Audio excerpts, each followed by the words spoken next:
Hello, I'm Andy Tupaj, author of Through the Valley of Darkness.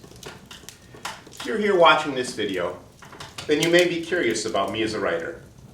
In this video, I will share with you the unusual process that led me to writing this novel. First, there's this. I have absolutely no training in creative writing. I never took a single class or even attended a single seminar. I studied physics in college, and I now teach the subject at the high school level. Up until I began writing this novel, all of my creative acts were technical. I am a hobbyist woodworker.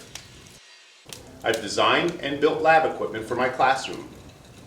I've even done a considerable amount of computer coding.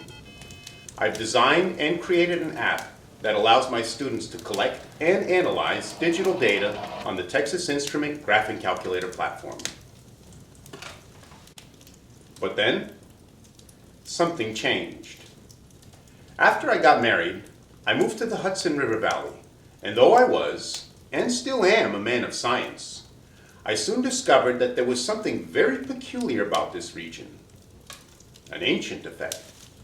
An effect that, well, let me read to you a few words from the Legend of Sleepy Hollow, written by Washington Irving more than 2 centuries ago.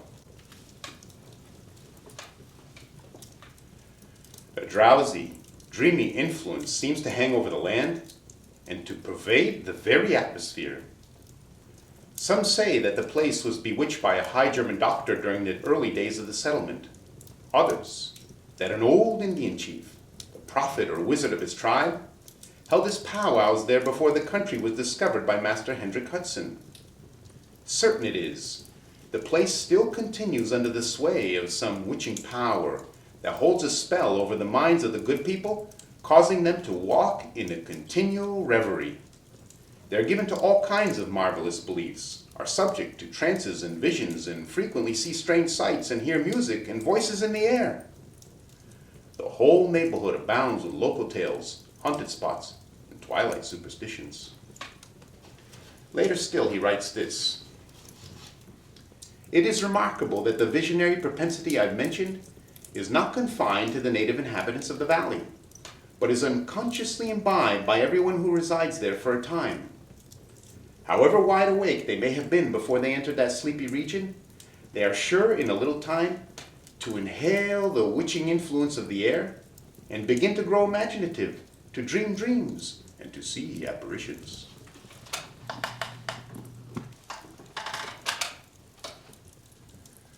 What he's describing in those passages is a haunted place. And you may believe that no such place exists, that he basically made the whole thing up to enhance his story.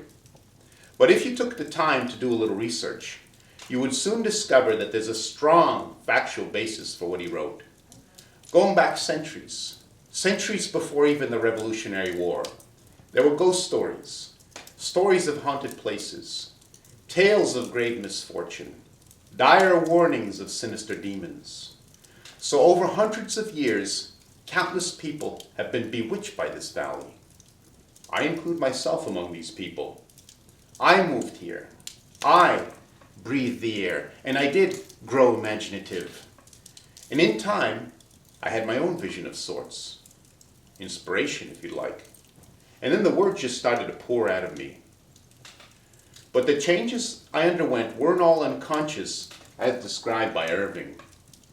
There were many real experiences I had that were unique to this magical valley, experiences that more directly inspired me to write this story. In the next few videos, I will share some of them with you.